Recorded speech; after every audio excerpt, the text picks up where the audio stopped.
ला इलाहा इल्लल्लाह मुहम्मदुर रसूलुल्लाह। एक खुदा ही पूजा के लायक है और मोहम्मद साहब उनके पैगंबर थे, पैगाम लाने वाले थे। आज ईद के मौके पर मैं सभी भक्तों को हार्दिक शुभकामनाएं देता हूं। सबके परिवार में सुख शांति समृद्धि बने, परमात्मा सबकी मन की मुरादें हैं वो पूरी करे। और आज का जो मनोरथ है ये जीवन की एक तपस्या है। अगर हम समझें जो धर्म है, धर्म एक नियम है। वो नियम जो है सदियों से, जब से ये दुनिया बनी है, जब इंसान जंगलों में था, आदि मानव था, तो उसको किसने ज्ञान कराया? उसको ज्ञान कराने वाली वो ताकत जिसे हम कहते हैं फरिश्ते, वो फरिश्तों ने समय समय पर इंसान को डेवलप किया। जो आज हम जिस जगह तक पहुँचे हैं, इसको फरिश्तों ने समय समय पे आकर के वाणी के द्वारा ज्ञान दिया। उस ज्ञान के द्वारा इंसान को समझ आई कि भाई आगे मैंने क्या करना है। तो जब मोहम्मद साहब थे इस दुनिया में, तो आप देखते हो कि कुरान नहीं थी। जब भगवान श्री कृष्ण थे तो गीता नहीं थी। जब गुरु नानक देव जी संसार में थे तो गुरु ग्रंथ साहब नहीं थे। जब यीशु मसीह संसार में थे तो बाइबल नहीं थी। फिर क्या था? वह खुद थे। और जब भी कोई प्रॉब्लम आती, कोई समस्या आती, तो लोग मोहम्मद साहब के पास जाते, अपनी समस्या रखते और वो उसका समाधान देते कि इस काम को ऐसे नहीं ऐसे करना है। मगर आज सब धर्मों के पास ग्रंथ हैं, पवित्र कुरान है। जो इस्लाम है, इस्लाम मोहम्मद साहब लेकर के आए। और याद रखो, जो भी इस संसार में पैगंबर आया है वो मानव धर्म में आया है।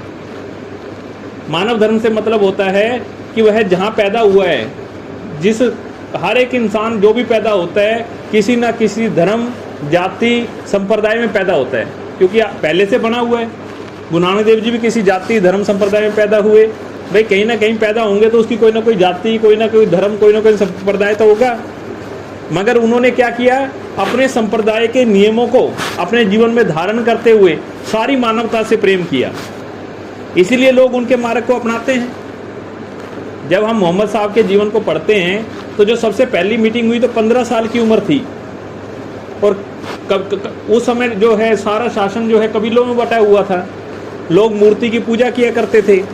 सब कबीलों के अपने अपने देवता हुआ करते थे। यहाँ तक कि लोग ने सेक्स के भी देवता बनाए हुए थे उस ज़माने में। और लोग रात के समय औरतों को ले आते थे, उसके बाद सवेरे छोड़ देते थे। नाजायज बच्चे पैदा होते थे उस समय में। ऐसी परिस्थितियाँ थी कि एक कबीला जो है दूसरे कबीले के दुश्मन बना हुआ था। तो उन सब ने कहा कि भाई एक ऐसा कोई नियम बनाया जाए। उस समय के सारे हजारों कबीले इकट्ठा हुए कि एक नियम बनाया जाए जिसमें कि मोहम्मद साहब का एक जो लड़का है, उस समय तो अभी क्योंकि जो नबूवत प्राप्त हुई वो 40 साल के करीब हुई उनको। तो उन्होंने कहा कि एक ईमान पे रहने वाला इंसान कि अपनी ईमानदारी का जो जीवन जीता है उसका होना बहुत ज़रूरी है उस मीटिंग में। तो मोहम्मद साहब को भी उस मीटिंग में बुलाया गया। तो जब वो कहते हैं कि मीटिंग ख़त्म हुई तो उस समय मोहम्मद साहब ने एक उपदेश दिया कि भाई खुदा एक है। तो सारे कबीले वालों ने ये बात मानने के लिए तैयार नहीं हुए। उनका जो कबीलों का प्रधान था वो खड़ा हुआ। उसने कहा कि मैं आपकी इस बात से तो फख्र रखता हूँ, इत्तेफाक रखता हूँ कि अगर आप ये कहो कि पहाड़ी के पीछे दुश्मन की सेना आ रही है तो हम आप पे यकीन कर लेंगे, मगर हम आपकी इस बात पे यकीन नहीं करेंगे कि खुदा एक है। क्योंकि हर कबीले का अपना एक खुदा था ना। तो कहने का भाव है कि इतना आसान नहीं होता अवतारों के लिए कि भाई वो आए, उन्होंने कोई उपदेश दिया और लोग उनके मार्ग पर चल पड़े। मैं तो जब उनकी जीवनी पढ़ता हूँ तो आंखों में आंसू आ जाते हैं। मोहम्मद साहब जब एक कबीले में गए तो वहाँ के सरदार को पहले ही पता चल गया था कि मोहम्मद साहब आने वाले हैं, इस्लाम का प्रचार कर रहे हैं। तो वहाँ पे जो नौजवान थे कबीले के बाहर खड़े हुए, उन्होंने पहले ही गालियाँ बकनी शुरू कर दी उनको कि आप यहाँ क्यों आए हो, आपकी कोई ज़रूरत नहीं, हम लोगों को सब ज्ञान है, ये है वो है। फिर भी उन्होंने कहा कि मैं एक कबीले के सरदार से मिलना चाहता हूँ। जब उससे मिलने गए तो उसको भी पहले समाज ने मोटिवेशन दिया हुआ था। वो बंदा भी उनसे खुश नहीं हुआ। जब वापस आए तो वो गांव के बच्चों ने पत्थर मारने शुरू कर दिए और उसमें लिखा है कि इतने पत्थर मारे कि उनके जो जूते थे उसमें भी खून भर गया। और फिर भी वो खुदा के शुक्र में रहे। उन्होंने ये शिकायत नहीं की कि इस कबीले को नष्ट कर दो, इन लोगों को मार दो, इनको ख़त्म कर दो। परमात्मा से जो सबसे बड़ा याद रखो, हमें जो उपदेश दिया है, चाहे किसी भी धर्म के अवतार हुए, उन्होंने एक उपदेश सबसे बड़ा दिया कि शांति रखो। इस्लाम का दूसरा नाम क्या है? शांति। जहाँ शांति है वहाँ पे परमात्मा है, जहाँ पे अशांति है वहाँ शैतान बसता है। आप किसी भी घर पे नज़र मार के देख लो, जिस घर में लोग क्रोधी हैं, आपस में लड़ाई झगड़ा करते हैं, वहाँ पे शैतान की ताकत मिलेगी। वो दूसरों को गिरा करके खुश होंगे, कहेंगे कि इसके घर ये हुआ बहुत अच्छा हुआ, इसके घर वो हुआ बहुत अच्छा हुआ, क्योंकि वो शैतान जो होता है दूसरे जब गिरते हैं तो खुश होता है। मगर जहाँ शांति होती है वहाँ पे परमात्मा होता है। और शांति का दूसरा रूप है प्रेम। जितने भी अवतार हुए उन्होंने प्रेम बांटा सबको, और प्रेम के साथ साथ हमें ये बताया कि जीवन में कठिनाइयाँ आएंगी। कभी ये मत सोचो कि भाई बिना कठिनाइयों का ही जीवन है। कठिनाइयाँ आएंगी, मगर उन कठिनाइयों में खुदा पर विश्वास करना है कि उसने हमें इस काबिल समझा कि हम इस दुख से निकल जाएंगे। दुख तो सबके ऊपर आएंगे, फिर दुख से निकलेगा कौन? जैसा भाव वैसी भावना और वैसा ही फल जीवन में लगता है। ये बात समझने की है। अगर हमारा भाव अच्छा नहीं है तो कभी भी जीवन में याद रखो कि भावना अच्छी नहीं बनेगी और उसका फल हमें अच्छा नहीं मिलेगा। जब मोहम्मद साहब थे तो कहते हैं कि एक दिन कोई 2.5% कहा गया है इस्लाम में कि आपने ज़कात निकालना है। तो कोई अपने ज़कात का बहुत बड़ा पैसा जो है असरफियों के रूप में मोहम्मद साहब को दे गया शाम के समय। तो जितने ज़रूरतमंद उस समय आए उनको उन्होंने वो बांट दिया, कुछ हिस्सा उसका बच गया। यहाँ ये इसलिए मैं बता रहा हूँ कि उनका जीवन था कैसा। हमें उनके जीवन से मार्गदर्शन लेना है। अगर हम मार्गदर्शन ईमानदारी का लेंगे तो सबसे बड़ा जीवन बनेगा। तो पूरी रात वो घर नहीं गए। जब सवेरे फिर दोबारा संगत आई, वो पैसा बट गया, उसके बाद वो घर गए तो उनकी पत्नी पूछने लगी कि भाई आप पूरी रात घर नहीं आए। तो मोहम्मद साहब ने कहा कि ऐसे ऐसे पैसा आया था और मैं उसको बांटने के लिए शाम को रुका, ज़रूरतमंद आए उनको बांट दिया, मगर काफ़ी पैसा फिर भी बच गया, तो मैं इसलिए घर नहीं आ पाया। तो उन्होंने कहा क्या इतनी चिंता करने की क्या जरूरत थी, अगले दिन जा करके बांट लेना था।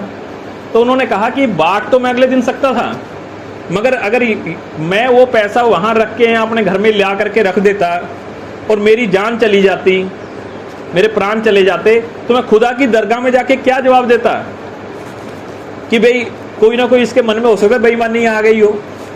धन दे करके आ जाती है ना इंसान के अंदर बेईमानियाँ। आज आप हमारी संस्थाएं जो हैं, सच्चो उरे सबको ऊपर सच्चाचार। गुरु नानक देव जी ने कहा सच सबको अच्छा लगता है दुनिया में।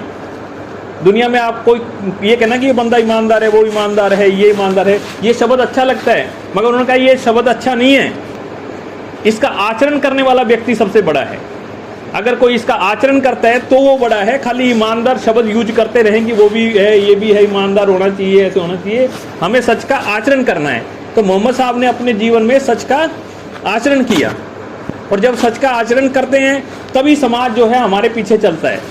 अगर हम खुद झूठ के आचरण पे हैं तो कोई हमारे साथ, पिता के जन्म की जाने पूत सगल परोए अपने सूत। जब हम कोई गलत काम करते हैं या अच्छा काम करते हैं, सबसे पहले आके अपने परिवार में सच बोलते हैं, अपनी पत्नी को सच बताते हैं, अपने बच्चों को सच बताते हैं, तो वो अपने आप ही उनके अंदर रास्ता चला जाता है कि मेरा पिता झूठ के मार्ग पे चलता है, और अपने आप ही बच्चा भी उनका मार्ग धारण कर लेते हैं। बाप को कभी भी बताने की जरूरत नहीं पड़ती कि बेटा ये गलत मार्ग तुम्हें अपनाना है।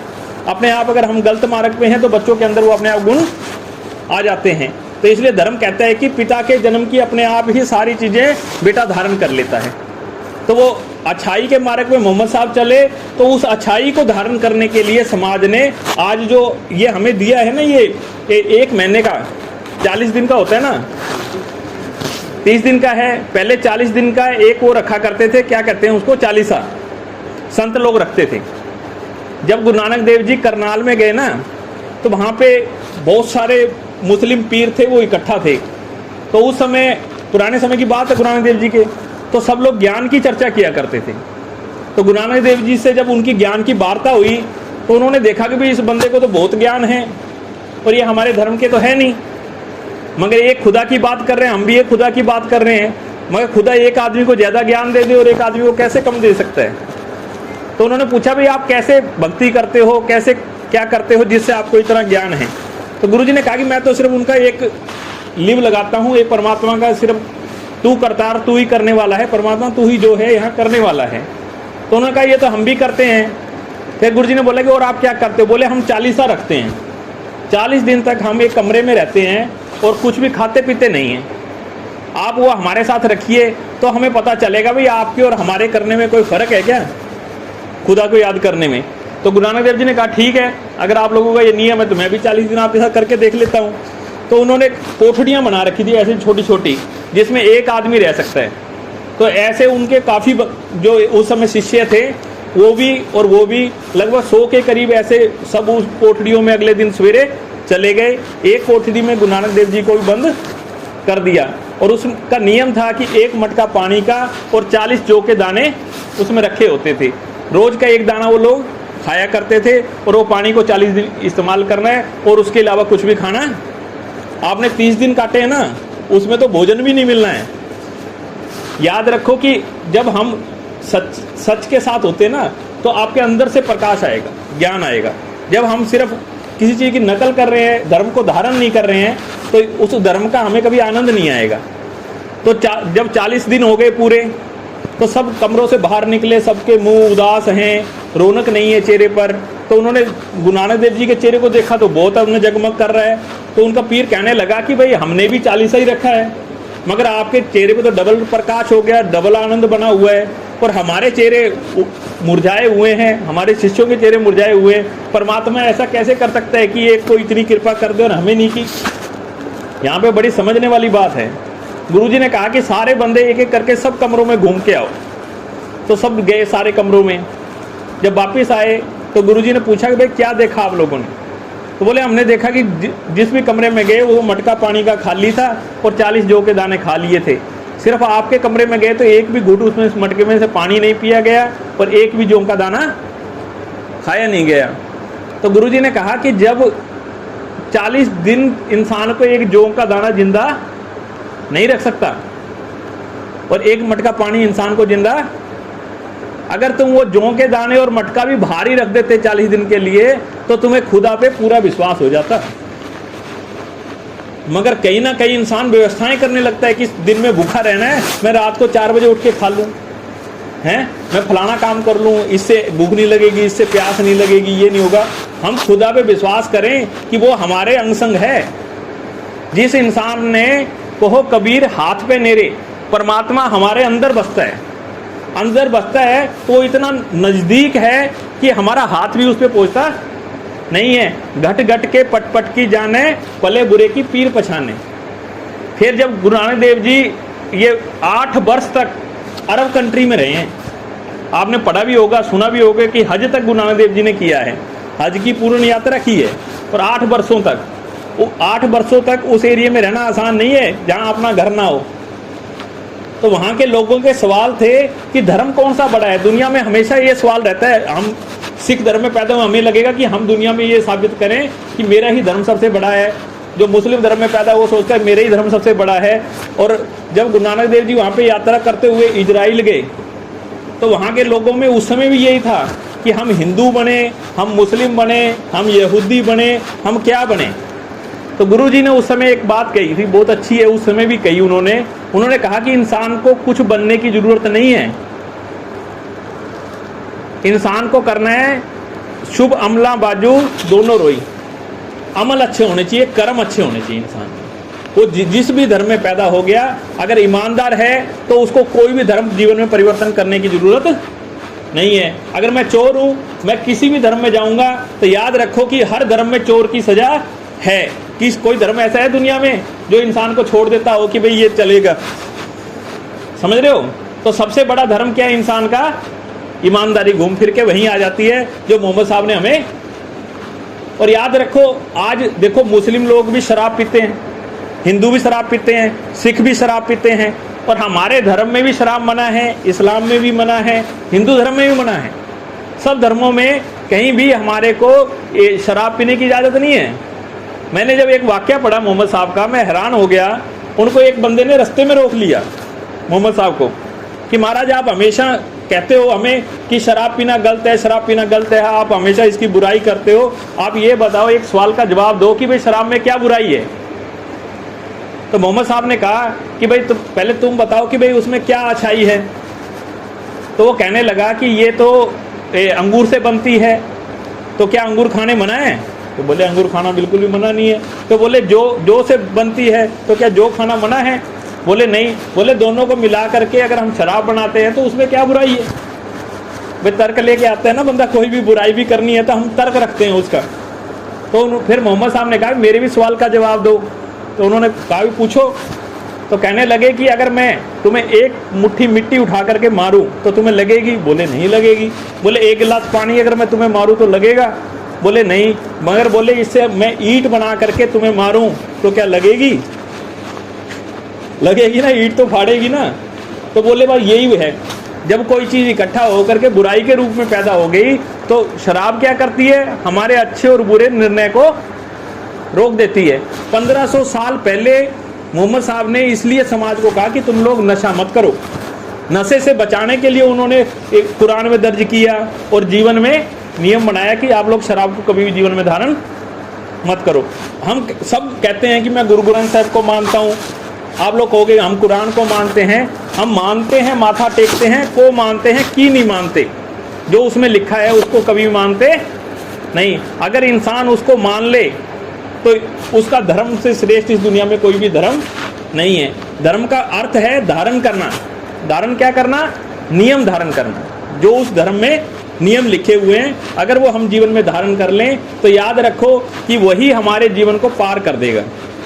और हमारी जो नवाजें हैं ये तभी हमें पार उतारती हैं जब हमारा मन सच्चा हो। जब गुरु नानक देव जी ने एक दिन गांव में थे तो वहाँ के नवाब साहब थे, उनसे मिलने गए तो वहाँ पे काजी जी भी बैठे थे, मौलाना जी। तो उन्होंने कहा कि आप हमेशा एक ईश्वर का उपदेश तो देते हो, कभी मस्जिद में तो आए नहीं।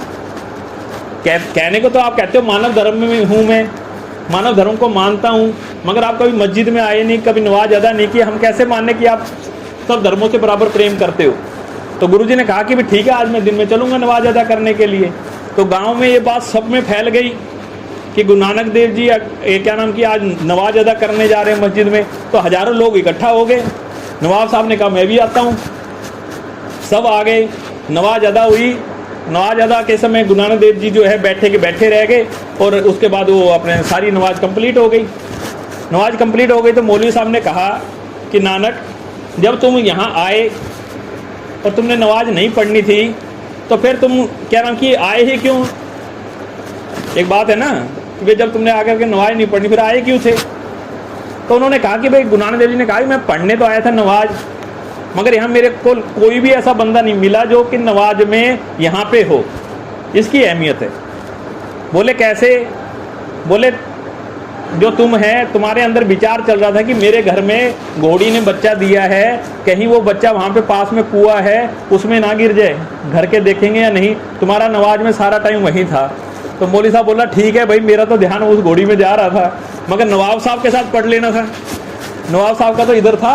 तो बोले नवाब साहब काबुल में घोड़े खरीद रहे थे, अरबी नस्ल के घोड़े हैं वहाँ पे, वो अच्छे मिलेंगे क्या? नहीं, बंदे भेजने हैं, ये करना है वो करना है। तो वो नवाब साहब ने कहा भाई ये भी, हाँ भाई बिल्कुल सही कह रहा है, मेरा तो घोड़ों में ध्यान गया हुआ था। फिर तीसरे का नाम लिया तो वो बंदा मैं तू करने लगा। तो नवाब साहब बोला जब ये मेरे मन की सही बता रहे तो बता तेरे भी मन की सही रहा है।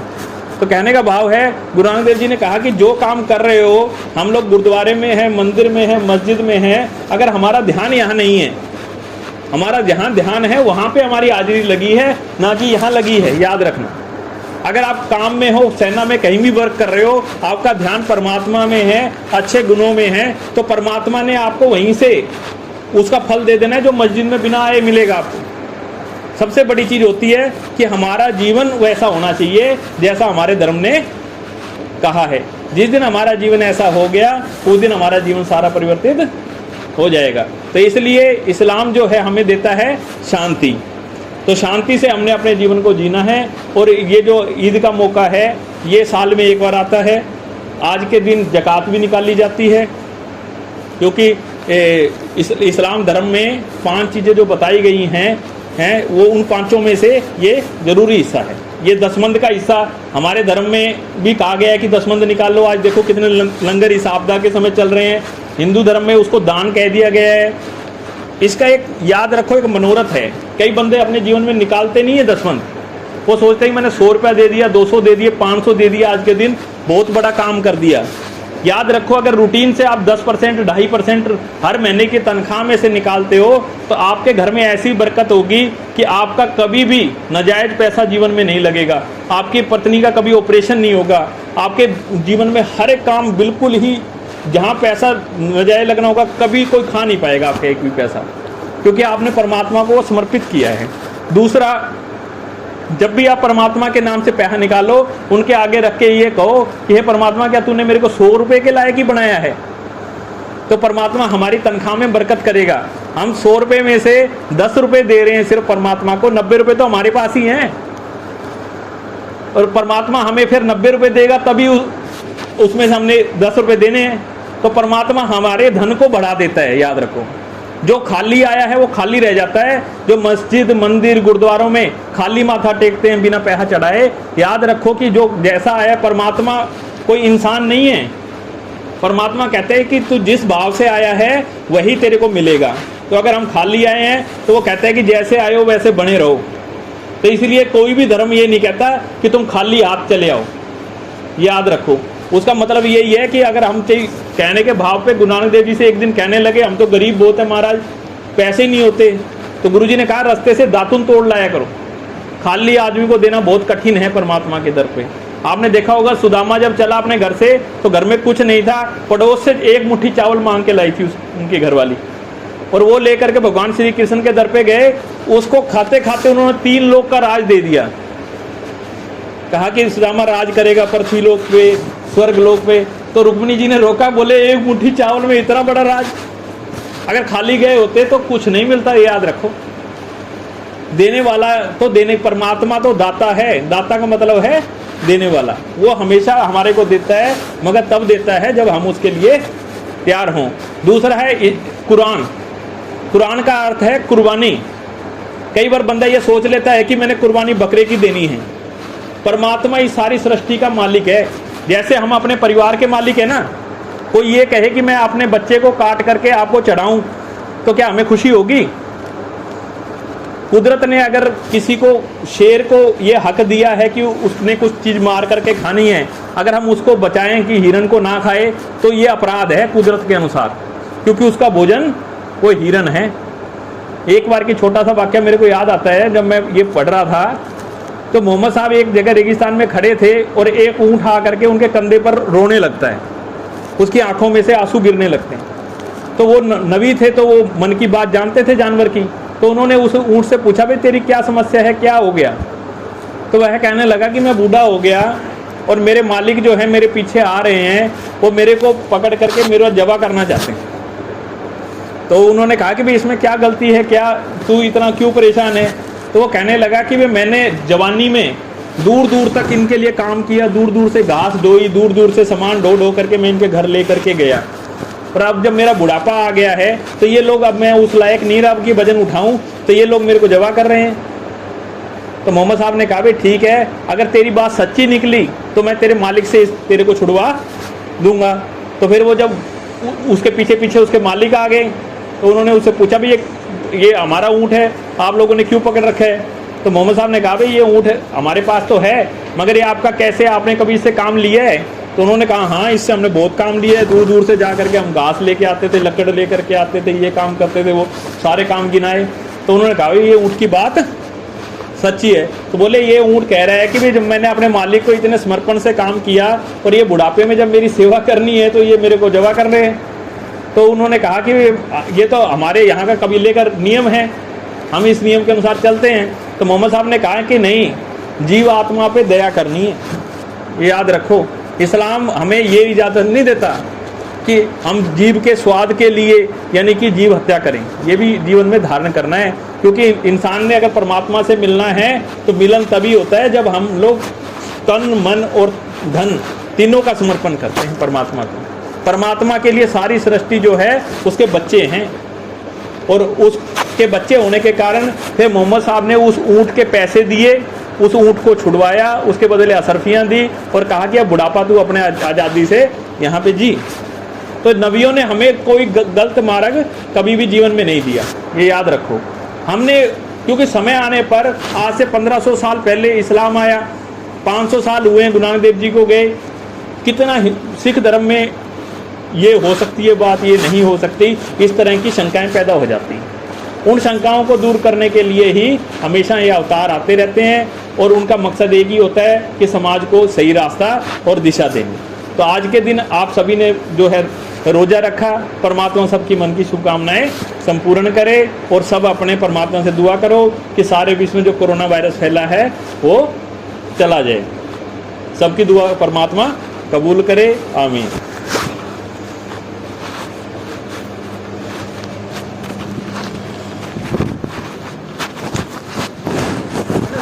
हाँ,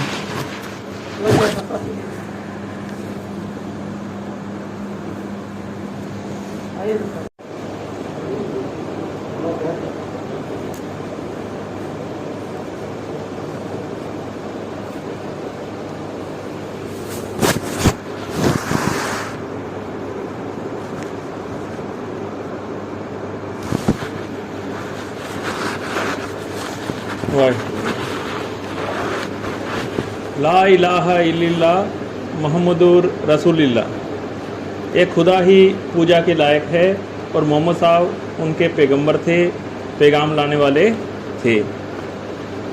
आज ईद के मौके पर मैं सभी भक्तों को हार्दिक शुभकामनाएं देता हूं। सबके परिवार में सुख शांति समृद्धि बने, परमात्मा सबकी मन की मुरादें हैं वो पूरी करे। और आज का जो मनोरथ है ये जीवन की एक तपस्या है। अगर हम समझें जो धर्म है, धर्म एक नियम है। वो नियम जो है सदियों से, जब से ये दुनिया बनी है, जब इंसान जंगलों में था, आदि मानव था, तो उसको किसने ज्ञान कराया? उसको ज्ञान कराने वाली वो ताकत जिसे हम कहते हैं फरिश्ते, वो फरिश्तों ने समय समय पर इंसान को डेवलप किया। जो आज हम जिस जगह तक पहुँचे हैं, इसको फरिश्तों ने समय समय पे आकर के वाणी के द्वारा ज्ञान दिया। उस ज्ञान के द्वारा इंसान को समझ आई कि भाई आगे मैंने क्या करना है। तो जब मोहम्मद साहब थे इस दुनिया में, तो आप देखते हो कि कुरान नहीं थी। जब भगवान श्री कृष्ण थे तो गीता नहीं थी। जब गुरु नानक देव जी संसार में थे तो गुरु ग्रंथ साहब नहीं थे। जब यीशु मसीह संसार में थे तो बाइबल नहीं थी। फिर क्या था? वह खुद थे। और जब भी कोई प्रॉब्लम आती, कोई समस्या आती, तो लोग मोहम्मद साहब के पास जाते, अपनी समस्या रखते और वो उसका समाधान देते कि इस काम को ऐसे नहीं ऐसे करना है। मगर आज सब धर्मों के पास ग्रंथ हैं, पवित्र कुरान है। जो इस्लाम है, इस्लाम मोहम्मद साहब लेकर के आए। और याद रखो, जो भी इस संसार में पैगंबर आया है वो मानव धर्म में आया है। मानव धर्म से मतलब होता है कि वह जहाँ पैदा हुआ है, जिस हर एक इंसान जो भी पैदा होता है किसी ना किसी धर्म, जाति, संप्रदाय में पैदा होता है, क्योंकि पहले से बना हुआ है। गुरु नानक देव जी भी किसी जाति, धर्म, संप्रदाय में पैदा हुए। भाई कहीं ना कहीं पैदा होंगे तो उसकी कोई ना कोई जाति, कोई ना कोई धर्म, कोई ना कोई संप्रदाय तो होगा। मगर उन्होंने क्या किया?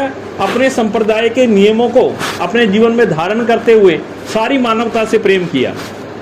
इसीलिए लोग उनके मार्ग को अपनाते हैं। जब हम मोहम्मद साहब के जीवन को पढ़ते हैं तो जो सबसे पहली मीटिंग हुई तो 15 साल की उम्र थी। और उस समय जो है सारा शासन जो है कबीलों में बटा हुआ था। लोग मूर्ति की पूजा किया करते थे। सब कबीलों के अपने अपने देवता हुआ करते थे। यहाँ तक कि लोग ने सेक्स के भी देवता बनाए हुए थे उस जमाने में। और लोग रात के समय औरतों को ले आते थे, उसके बाद सवेरे छोड़ देते थे। नाजायज बच्चे पैदा होते थे उस समय में। ऐसी परिस्थितियाँ थी कि एक कबीला जो है दूसरे कबीले के दुश्मन बना हुआ था। तो उन सब ने कहा कि भाई एक ऐसा कोई नियम बनाया जाए। उस समय के सारे हजारों कबीले इकट्ठा हुए कि एक नियम बनाया जाए जिसमें कि मोहम्मद साहब का एक जो लड़का है, उस समय तो अभी क्योंकि जो नबूवत प्राप्त हुई वो 40 साल के करीब हुई उनको। तो उन्होंने कहा कि एक ईमान पे रहने वाला इंसान कि अपनी ईमानदारी का जो जीवन जीता है उसका होना बहुत ज़रूरी है उस मीटिंग में। तो मोहम्मद साहब को भी उस मीटिंग में बुलाया गया। तो जब वो कहते हैं कि मीटिंग ख़त्म हुई तो उस समय मोहम्मद साहब ने एक उपदेश दिया कि भाई खुदा एक है। तो सारे कबीले वालों ने ये बात मानने के लिए तैयार नहीं हुए। उनका जो कबीलों का प्रधान था वो खड़ा हुआ, उसने कहा कि मैं आपकी इस बात से तो फख्र रखता हूँ, इत्तेफाक रखता हूँ कि अगर आप ये कहो कि पहाड़ी के पीछे दुश्मन की सेना आ रही है तो हम आप पे यकीन कर लेंगे, मगर हम आपकी इस बात पे यकीन नहीं करेंगे कि खुदा एक है, क्योंकि हर कबीले का अपना एक खुदा था ना। तो कहने का भाव है कि इतना आसान नहीं होता अवतारों के लिए कि भाई वो आए, उन्होंने कोई उपदेश दिया और लोग उनके मार्ग पर चल पड़े। मैं तो जब उनकी जीवनी पढ़ता हूँ तो आंखों में आंसू आ जाते हैं। मोहम्मद साहब जब एक कबीले में गए तो वहाँ के सरदार को पहले ही पता चल गया था कि मोहम्मद साहब आने वाले हैं, इस्लाम का प्रचार कर रहे हैं। तो वहाँ पे जो नौजवान थे कबीले के बाहर खड़े हुए, उन्होंने पहले ही गालियाँ बकनी शुरू कर दी उनको कि आप यहाँ क्यों आए हो, आपकी कोई ज़रूरत नहीं, हम लोगों को सब ज्ञान है, ये है वो है। फिर भी उन्होंने कहा कि मैं एक कबीले के सरदार से मिलना चाहता हूँ। जब उससे मिलने तो उसको भी पहले समाज ने मोटिवेशन दिया हुआ था, वो बंदा भी उनसे खुश नहीं हुआ। जब वापस आए तो वो गांव के बच्चों ने पत्थर मारने शुरू कर दिए और उसमें लिखा है कि इतने पत्थर मारे कि उनके जो जूते थे उसमें भी खून भर गया। और फिर भी वो खुदा के शुक्र में रहे, उन्होंने ये शिकायत नहीं की कि इस कबीले को नष्ट कर दो, इन लोगों को मार दो, इनको ख़त्म कर दो। परमात्मा से जो सबसे बड़ा याद रखो, हमें जो उपदेश दिया है, चाहे किसी भी धर्म के अवतार हुए, उन्होंने एक उपदेश सबसे बड़ा दिया कि शांति रखो। इस्लाम का दूसरा नाम क्या है? शांति। जहाँ शांति है वहाँ पे परमात्मा है, जहाँ पे अशांति है वहाँ शैतान बसता है। आप किसी भी घर पे नज़र मार के देख लो, जिस घर में लोग क्रोधी हैं, आपस में लड़ाई झगड़ा करते हैं, वहाँ पे शैतान की ताकत मिलेगी। वो दूसरों को गिरा करके खुश होंगे, कहेंगे कि इसके घर ये हुआ बहुत अच्छा हुआ, इसके घर वो हुआ बहुत अच्छा हुआ, क्योंकि वो शैतान जो होता है दूसरे जब गिरते हैं तो खुश होता है। मगर जहाँ शांति होती है वहाँ पे परमात्मा होता है, और शांति का दूसरा रूप है प्रेम। जितने भी अवतार हुए उन्होंने प्रेम बांटा सबको, और प्रेम के साथ साथ हमें ये बताया कि जीवन में कठिनाइयाँ आएंगी। कभी ये मत सोचो कि भाई बिना कठिनाइयों का ही जीवन है। कठिनाइयाँ आएंगी, मगर उन कठिनाइयों में खुदा पर विश्वास करना है कि उसने हमें इस काबिल समझा कि हम इस दुख से निकल जाएंगे। दुख तो सबके ऊपर आएंगे, फिर दुख से निकलेगा कौन? जैसा भाव वैसी भावना और वैसा ही फल जीवन में लगता है। ये बात समझने की है।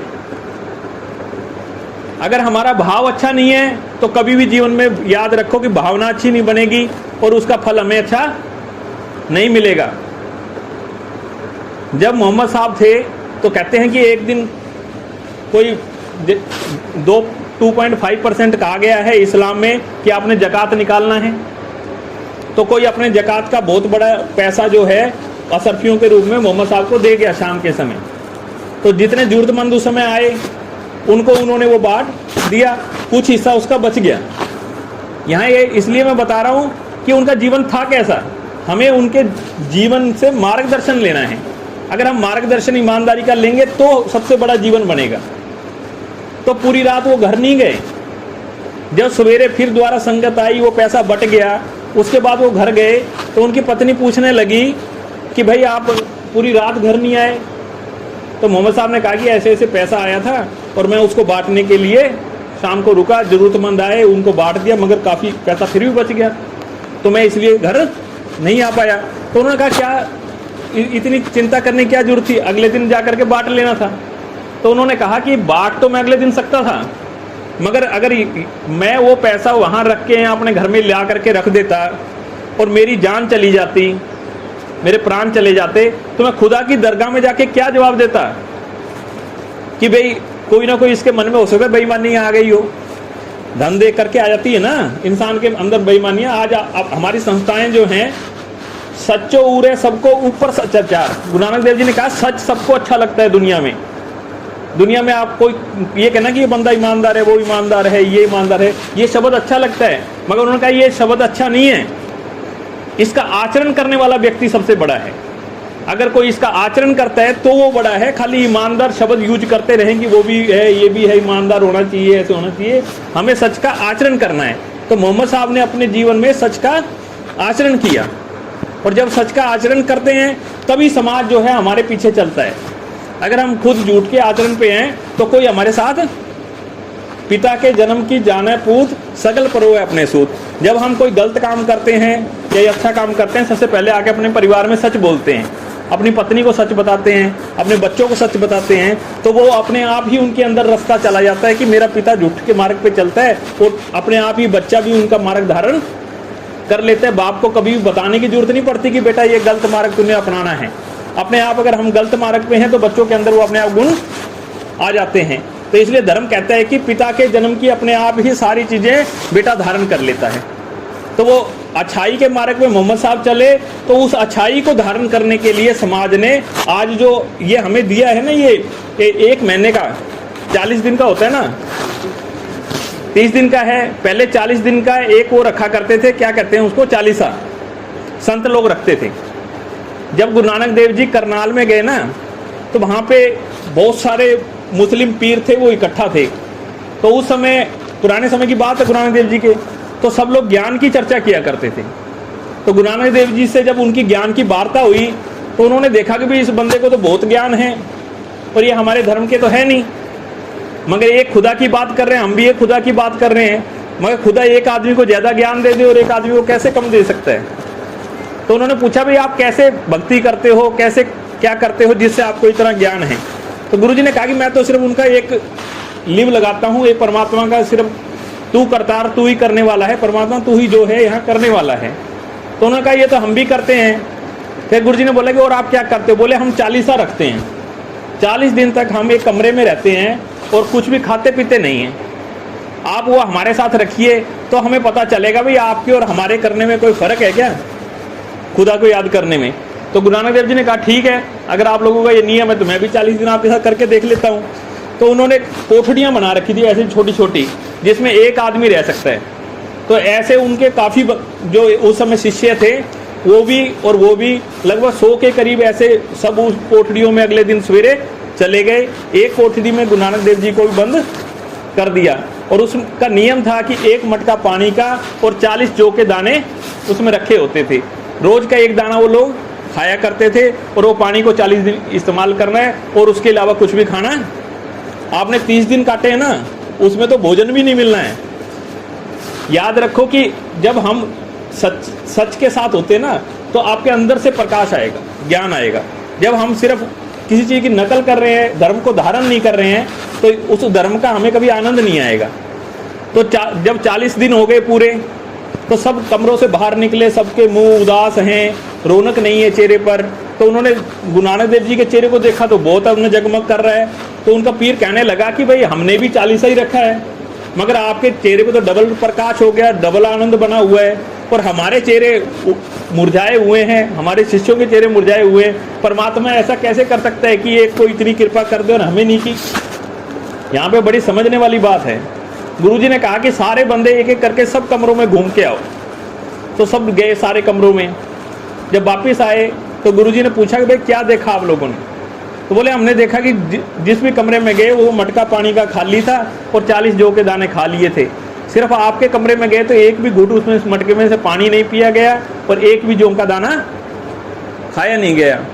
तो गुरुजी ने कहा कि जब 40 दिन इंसान को एक जौ का दाना जिंदा नहीं रख सकता और एक मटका पानी इंसान को जिंदा, अगर तुम वो जौ के दाने और मटका भी भारी रख देते 40 दिन के लिए तो तुम्हें खुदा पे पूरा विश्वास हो जाता। मगर कहीं ना कहीं इंसान व्यवस्थाएं करने लगता है कि इस दिन में भूखा रहना है, मैं रात को 4 बजे उठ के खा लूं, हैं, मैं फलाना काम कर लूं, इससे भूख नहीं लगेगी, इससे प्यास नहीं लगेगी, ये नहीं होगा।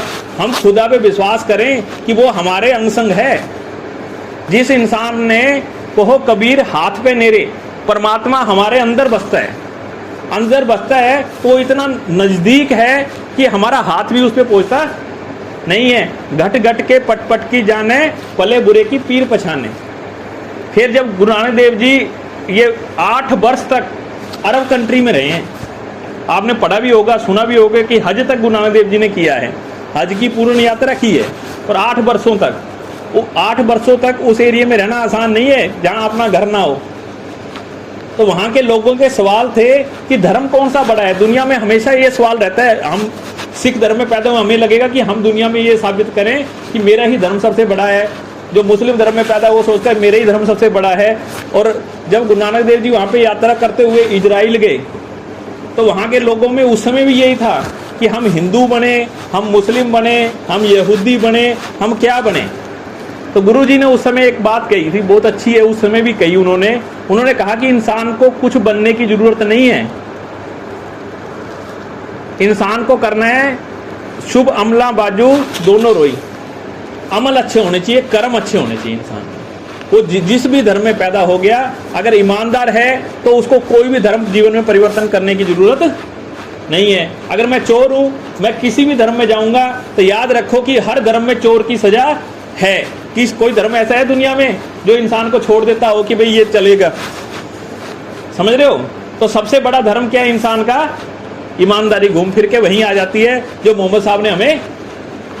और याद रखो, आज देखो मुस्लिम लोग भी शराब पीते हैं, हिंदू भी शराब पीते हैं, सिख भी शराब पीते हैं, और हमारे धर्म में भी शराब मना है, इस्लाम में भी मना है, हिंदू धर्म में भी मना है। सब धर्मों में कहीं भी हमारे को शराब पीने की इजाज़त नहीं है। मैंने जब एक वाक़या पढ़ा मोहम्मद साहब का, मैं हैरान हो गया। उनको एक बंदे ने रास्ते में रोक लिया मोहम्मद साहब को कि महाराज आप हमेशा कहते हो हमें कि शराब पीना गलत है, शराब पीना गलत है, आप हमेशा इसकी बुराई करते हो, आप ये बताओ, एक सवाल का जवाब दो कि भाई शराब में क्या बुराई है। तो मोहम्मद साहब ने कहा कि भाई पहले तुम बताओ कि भाई उसमें क्या अच्छाई है।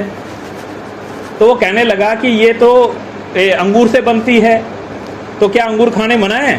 तो बोले अंगूर खाना बिल्कुल भी मना नहीं है। तो बोले जो से बनती है, तो क्या जो खाना मना है? बोले नहीं। बोले दोनों को मिला करके अगर हम शराब बनाते हैं तो उसमें क्या बुराई है? वे तर्क लेके आते हैं ना, बंदा कोई भी बुराई भी करनी है तो हम तर्क रखते हैं उसका। तो फिर मोहम्मद साहब ने कहा मेरे भी सवाल का जवाब दो। तो उन्होंने कहा भी पूछो। तो कहने लगे कि अगर मैं तुम्हें एक मुट्ठी मिट्टी उठा करके मारूं तो तुम्हें लगेगी? बोले नहीं लगेगी। बोले एक गिलास पानी अगर मैं तुम्हें मारूं तो लगेगा? बोले नहीं। मगर बोले इससे मैं ईंट बना करके तुम्हें मारूं तो क्या लगेगी? लगेगी ना, ईंट तो फाड़ेगी ना। तो बोले भाई यही है, जब कोई चीज़ इकट्ठा होकर के बुराई के रूप में पैदा हो गई तो शराब क्या करती है? हमारे अच्छे और बुरे निर्णय को रोक देती है। 1500 साल पहले मोहम्मद साहब ने इसलिए समाज को कहा कि तुम लोग नशा मत करो। नशे से बचाने के लिए उन्होंने एक कुरान में दर्ज किया और जीवन में नियम बनाया कि आप लोग शराब को कभी भी जीवन में धारण मत करो। हम सब कहते हैं कि मैं गुरु ग्रंथ साहब को मानता हूँ, आप लोग कहोगे हम कुरान को मानते हैं। हम मानते हैं, माथा टेकते हैं, को मानते हैं कि नहीं मानते। जो उसमें लिखा है उसको कभी मानते नहीं। अगर इंसान उसको मान ले तो उसका धर्म से श्रेष्ठ इस दुनिया में कोई भी धर्म नहीं है। धर्म का अर्थ है धारण करना। धारण क्या करना? नियम धारण करना। जो उस धर्म में नियम लिखे हुए हैं अगर वो हम जीवन में धारण कर लें तो याद रखो कि वही हमारे जीवन को पार कर देगा। और हमारी जो नवाजें हैं ये तभी हमें पार उतारती हैं जब हमारा मन सच्चा हो। जब गुरु नानक देव जी ने एक दिन गांव में थे तो वहाँ के नवाब साहब थे, उनसे मिलने गए तो वहाँ पे काजी जी भी बैठे थे, मौलाना जी। तो उन्होंने कहा कि आप हमेशा एक ईश्वर का उपदेश तो देते हो, कभी मस्जिद में तो आए नहीं। कहने को तो आप कहते हो मानव धर्म में हूँ, मैं मानव धर्म को मानता हूँ, मगर आप कभी मस्जिद में आए नहीं, कभी नमाज अदा नहीं किया। हम कैसे मानने कि आप सब धर्मों से बराबर प्रेम करते हो? तो गुरुजी ने कहा कि भी ठीक है, आज मैं दिन में चलूँगा नमाज अदा करने के लिए। तो गाँव में ये बात सब में फैल गई कि गुरु नानक देव जी क्या नाम की आज नमाज अदा करने जा रहे हैं मस्जिद में। तो हज़ारों लोग इकट्ठा हो गए। नवाब साहब ने कहा मैं भी आता हूँ। सब आ गए, नमाज अदा हुई। नमाज अदा के समय गुरु नानक देव जी जो है बैठे रह गए और उसके बाद वो अपने सारी नमाज कंप्लीट हो गई।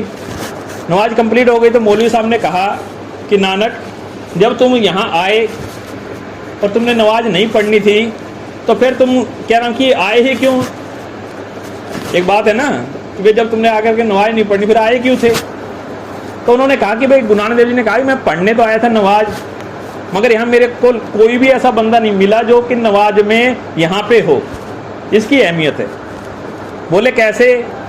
बोले जो तुम है, तुम्हारे अंदर विचार चल रहा था कि मेरे घर में घोड़ी ने बच्चा दिया है, कहीं वो बच्चा वहाँ पे पास में कुआं है उसमें ना गिर जाए, घर के देखेंगे या नहीं, तुम्हारा नमाज में सारा टाइम वहीं था। तो मौलवी साहब बोला ठीक है भाई, मेरा तो ध्यान उस घोड़ी में जा रहा था, मगर नवाब साहब के साथ पढ़ लेना था, नवाब साहब का तो इधर था। तो बोले नवाब साहब काबुल में घोड़े खरीद रहे थे, अरबी नस्ल के घोड़े हैं वहाँ पे, वो अच्छे मिलेंगे क्या, नहीं बंदे भेजने हैं, ये करना है वो करना है। तो वो नवाब साहब ने कहा भाई ये भी, हाँ भाई बिल्कुल सही कह रहा है, मेरा तो घोड़ों में ध्यान गया हुआ था।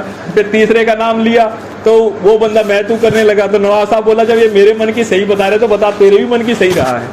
तो कहने का भाव है, गुरु नानक देव जी ने कहा कि जो काम कर रहे हो, हम लोग गुरुद्वारे में है, मंदिर में है, मस्जिद में है, अगर हमारा ध्यान यहाँ नहीं है, हमारा जहाँ ध्यान है वहाँ पे हमारी हाजिरी लगी है, ना कि यहाँ लगी है, याद रखना। अगर आप काम में हो, सेना में कहीं भी वर्क कर रहे हो, आपका ध्यान परमात्मा में है, अच्छे गुणों में है, तो परमात्मा ने आपको वहीं से उसका फल दे देना है जो मस्जिद में बिना आए मिलेगा आपको। सबसे बड़ी चीज होती है कि हमारा जीवन वैसा होना चाहिए जैसा हमारे धर्म ने कहा है। जिस दिन हमारा जीवन ऐसा हो गया उस दिन हमारा जीवन सारा परिवर्तित हो जाएगा। तो इसलिए इस्लाम जो है हमें देता है शांति, तो शांति से हमने अपने जीवन को जीना है। और ये जो ईद का मौका है ये साल में एक बार आता है। आज के दिन ज़कात भी निकाली जाती है, क्योंकि इस्लाम धर्म में 5 चीज़ें जो बताई गई हैं वो उन 5 में से ये ज़रूरी हिस्सा है। ये दसमंद का हिस्सा हमारे धर्म में भी कहा गया है कि दसमंद निकाल लो। आज देखो कितने लंगर इस आपदा के समय चल रहे हैं। हिंदू धर्म में उसको दान कह दिया गया है।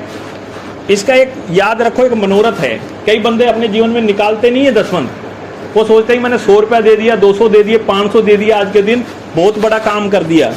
याद रखो, अगर रूटीन से आप 10%, 2.5% हर महीने की तनख्वाह में से निकालते हो तो आपके घर में ऐसी बरकत होगी कि आपका कभी भी नाजायज पैसा जीवन में नहीं लगेगा, आपकी पत्नी का कभी ऑपरेशन नहीं होगा, आपके जीवन में हर एक काम बिल्कुल ही, जहाँ पैसा नाजायज लगना होगा कभी कोई खा नहीं पाएगा आपका एक भी पैसा, क्योंकि आपने परमात्मा को समर्पित किया है।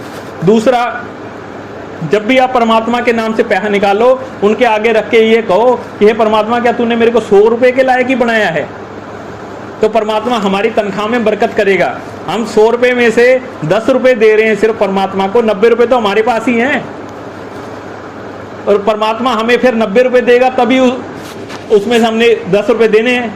तो परमात्मा हमारे धन को बढ़ा देता है। याद रखो, जो खाली आया है वो खाली रह जाता है। जो मस्जिद, मंदिर, गुरुद्वारों में खाली माथा टेकते हैं बिना पैसा चढ़ाए, याद रखो कि जो जैसा आया, परमात्मा कोई इंसान नहीं है। परमात्मा कहते हैं कि तू जिस भाव से आया है वही तेरे को मिलेगा। तो अगर हम खाली आए हैं तो वो कहते हैं कि जैसे आए हो वैसे बने रहो। तो इसलिए कोई भी धर्म ये नहीं कहता कि तुम खाली हाथ चले आओ। याद रखो, उसका मतलब यही है कि अगर हम कहने के भाव पे गुरु नानक देव जी से एक दिन कहने लगे हम तो गरीब बहुत है महाराज, पैसे ही नहीं होते, तो गुरु जी ने कहा रास्ते से दातुन तोड़ लाया करो। खाली आदमी को देना बहुत कठिन है परमात्मा के दर पे। आपने देखा होगा सुदामा जब चला अपने घर से तो घर में कुछ नहीं था, पड़ोस से एक मुट्ठी चावल मांग के लाई थी उनकी घरवाली, और वो लेकर के भगवान श्री कृष्ण के दर पे गए। उसको खाते खाते उन्होंने 3 लोक का राज दे दिया। कहा कि सुदामा राज करेगा पृथ्वी लोक पे, स्वर्ग लोक पे। तो रुक्मिणी जी ने रोका, बोले एक मुट्ठी चावल में इतना बड़ा राज? अगर खाली गए होते तो कुछ नहीं मिलता। याद रखो, देने वाला तो देने, परमात्मा तो दाता है। दाता का मतलब है देने वाला। वो हमेशा हमारे को देता है, मगर तब देता है जब हम उसके लिए तैयार हों। दूसरा है कुरान। कुरान का अर्थ है कुर्बानी। कई बार बंदा ये सोच लेता है कि मैंने कुर्बानी बकरे की देनी है। परमात्मा इस सारी सृष्टि का मालिक है।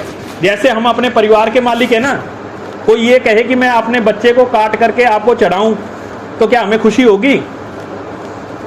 कुदरत ने अगर किसी को, शेर को ये हक दिया है कि उसने कुछ चीज मार करके खानी है, अगर हम उसको बचाएं कि हिरन को ना खाए, तो ये अपराध है कुदरत के अनुसार, क्योंकि उसका भोजन वो हिरन है। एक बार की छोटा सा वाक्य मेरे को याद आता है। जब मैं ये पढ़ रहा था तो मोहम्मद साहब एक जगह रेगिस्तान में खड़े थे और एक ऊँट आ करके उनके कंधे पर रोने लगता है, उसकी आंखों में से आंसू गिरने लगते हैं। तो वो नबी थे, तो वो मन की बात जानते थे जानवर की। तो उन्होंने उस ऊँट से पूछा, भाई तेरी क्या समस्या है, क्या हो गया? तो वह कहने लगा कि मैं बूढ़ा हो गया और मेरे मालिक जो है मेरे पीछे आ रहे हैं, वो मेरे को पकड़ करके मेरा जबा करना चाहते हैं। तो उन्होंने कहा कि भाई इसमें क्या गलती है, क्या तू इतना क्यों परेशान है। तो वो कहने लगा कि भाई मैंने जवानी में दूर दूर तक इनके लिए काम किया, दूर दूर से घास ढोई, दूर दूर से सामान ढो ढो करके मैं इनके घर ले करके गया, और अब जब मेरा बुढ़ापा आ गया है तो ये लोग, अब मैं उस लायक नहीं रहा कि वजन उठाऊं, तो ये लोग मेरे को जवा कर रहे हैं। तो मोहम्मद साहब ने कहा भाई ठीक है, अगर तेरी बात सच्ची निकली तो मैं तेरे मालिक से तेरे को छुड़वा दूंगा।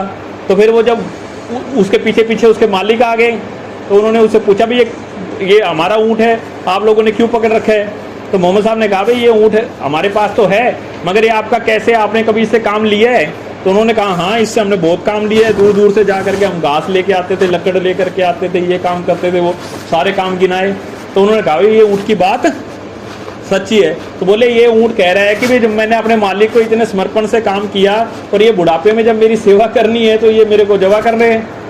तो उन्होंने कहा कि ये तो हमारे यहाँ का कबीले का नियम है, हम इस नियम के अनुसार चलते हैं। तो मोहम्मद साहब ने कहा कि नहीं, जीव आत्मा पे दया करनी है, ये याद रखो। इस्लाम हमें ये इजाज़त नहीं देता कि हम जीव के स्वाद के लिए यानी कि जीव हत्या करें, ये भी जीवन में धारण करना है। क्योंकि इंसान ने अगर परमात्मा से मिलना है तो मिलन तभी होता है जब हम लोग तन मन और धन तीनों का समर्पण करते हैं परमात्मा को। परमात्मा के लिए सारी सृष्टि जो है उसके बच्चे हैं, और उसके बच्चे होने के कारण फिर मोहम्मद साहब ने उस ऊँट के पैसे दिए, उस ऊँट को छुड़वाया, उसके बदले असरफियाँ दी और कहा कि अब बुढ़ापा तू अपने आज़ादी से यहाँ पे जी। तो नबियों ने हमें कोई गलत मार्ग कभी भी जीवन में नहीं दिया, ये याद रखो। हमने, क्योंकि समय आने पर आज से 1500 साल पहले इस्लाम आया, 500 साल हुए गुरु नानक देव जी को गए, कितना सिख धर्म में ये हो सकती है बात, ये नहीं हो सकती, इस तरह की शंकाएं पैदा हो जाती हैं। उन शंकाओं को दूर करने के लिए ही हमेशा ये अवतार आते रहते हैं, और उनका मकसद एक ही होता है कि समाज को सही रास्ता और दिशा देंगे। तो आज के दिन आप सभी ने जो है रोज़ा रखा, परमात्मा सबकी मन की शुभकामनाएं संपूर्ण करे, और सब अपने परमात्मा से दुआ करो कि सारे विश्व में जो कोरोना वायरस फैला है वो चला जाए। सबकी दुआ परमात्मा कबूल करे, आमीन।